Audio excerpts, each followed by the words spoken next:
Subscribe कीजिए mind lab channel को, bell icon पर क्लिक कीजिए ताकि आने वाली वीडियो की नोटिफिकेशन आप तक सबसे पहले पहुंच सके।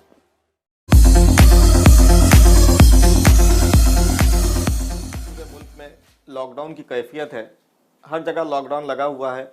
मसाजिद में नमाज की पाबंदियां हैं, नमाज में सिर्फ चंद अफराद ही हाजिर हो सकते हैं। तो अब हर तरफ से सवालात आ रहे हैं कि रमज़ानुल मुबारक की आमद है, हम तरावी की नमाज कैसे अदा करें। लिहाजा तरावी की नमाज का मुख्तसर और आसान तरीक़ा आपके सामने पेश किया जा रहा है कि नमाज इशा पढ़ लीजिए, यानी नमाज इशा का जब वक्त हो तो 4 रकात सुन्नत पढ़ लीजिए, 4 रकात सुन्नत के बाद 4 रकात फ़र्ज़ अदा कर लीजिए, 2 रकात सुन्नत पढ़ लीजिए, 2 रकात नफल अदा कर लीजिए। उसके बाद 20 रकात तरावी आपको अदा करनी है।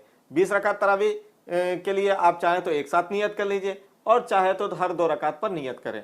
उसकी तरतीब यूँ होगी कि पहली 2 रकात में सूरह फातिहा के बाद आप अलम तरा कैफ पढ़ लीजिए और दूसरी रकात में लिइलाफ़ कुरैश पढ़ लीजिए। तीसरी रकात में आप अराइतल लज़ी पढ़ लीजिए और चौथी रकात में इन्ना आतैना कल कौसर पढ़ लीजिए। ये 4 रकात जब आपकी मुकम्मल हो जाए तो तस्बीह तरावी पढ़ लीजिए। तस्बीह तरावी ये है सुबहान ज़िल मुल्क वल मलकूत, सुबहान ज़िल इज़्ज़ति वल अज़मति वल हैबति वल क़ुदरति वल किब्रियाई वल जबरूत, सुबहानल मलिकिल हय्यिल लज़ी ला यनामु व ला यमूत, सुब्बूहुन क़ुद्दूसुन रब्बुना व रब्बुल मलाइकति वर रूह। इसके बाद मुख्तसर सी दुआ कर लीजिए। 4 रकात आपकी मुकम्मल हो गई।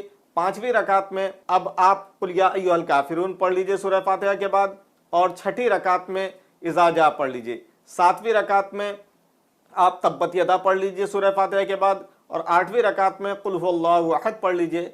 9वीं रकात में आप कुल औज़ु रब्बिल फलक पढ़ लीजिए और 10वीं रकात में कुल औज़ु बिरब्बिन नास पढ़ लीजिए। ये 10 रकातें मुकम्मल हो गई। हर 4 रकात में आप तस्बीह तरावी पढ़िए और उसके बाद ये 10 रकातें बकिया इसी तरतीब के साथ पढ़ लीजिए जो बताई गई कि यानी अलम तरा से कुल औज़ु बिरब्बिन नास तक।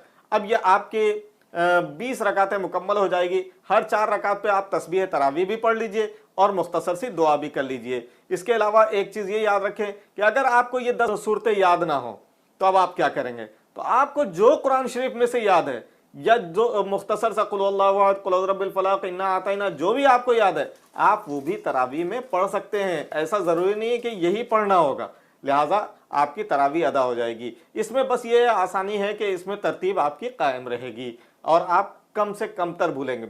दूसरा मसला ये याद रखिए कि तरावी में देख कर कुरान नहीं पढ़ सकते, यानी सामने कुरान पाक रख दिया और फिर उसके बाद अल्लाहु अकबर कह के आपने सूरह फातिहा के बाद देख कर कुरान शरीफ पढ़ना शुरू कर दिया तो ये दुरुस्त नहीं है।